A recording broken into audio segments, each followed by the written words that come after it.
প্রিয় শিক্ষার্থী বন্ধুরা আসসালামু আলাইকুম। কমার্স ক্লাসরুমে স্বাগত জানাচ্ছি। আমি সোহেল রানা। আজ আমি আবারও আপনাদের সামনে হাজির হয়েছি নতুন একটি ভিডিও নিয়ে। আমার আজকের ভিডিওর বিষয় হলো প্রিন্সিপালস অফ ফিনান্স। আর যে অধ্যায় থেকে এখন আমি আপনাদেরকে অঙ্ক করাবো সেটি হলো টাইম ভ্যালু অফ মানি। তো চলুন বন্ধুরা অঙ্কটি শুরু করি।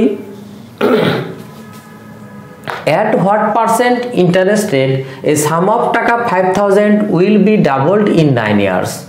বলা হয়েছে কত পার্সেন্ট সুদে 5000 টাকা 9 বছরে দ্বিগুণ হবে। তো এই অঙ্কই আমি এর আগে আপনাদেরকে সূত্রের মাধ্যমে করিয়েছি।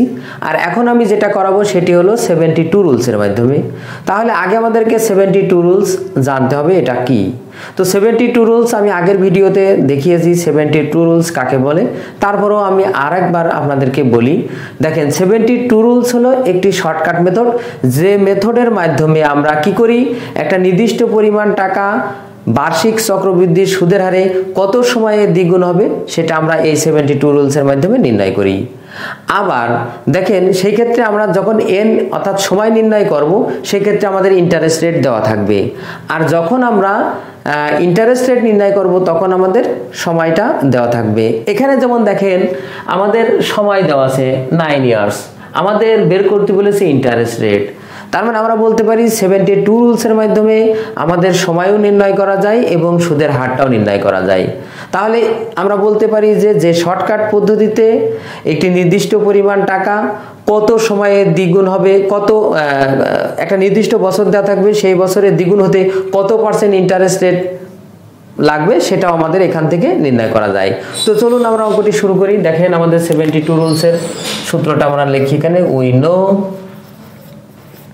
যেহেতু আমরা এখানে ইন্টারেস্ট রেট বের করব তাহলে আমাদের ইন্টারেস্ট ইকুয়াল 72 ডিভাইডেড আমাদের এখানে দেখেন বছর 9, তাহলে আমরা এখানে 9 ডিভাইডেড, অর্থাৎ আমরা এখানে এন দিই। পরের লাইনে আমরা এখানে ইন্টারেস্ট ইকুয়াল, যেহেতু আমাদের এখানে 72 আর এন এর মান এখানে 9, আর আমরা এখানে হেয়ার দিয়ে লিখে দেব হেয়ার এন ইকুয়াল 9 ইয়ার্স।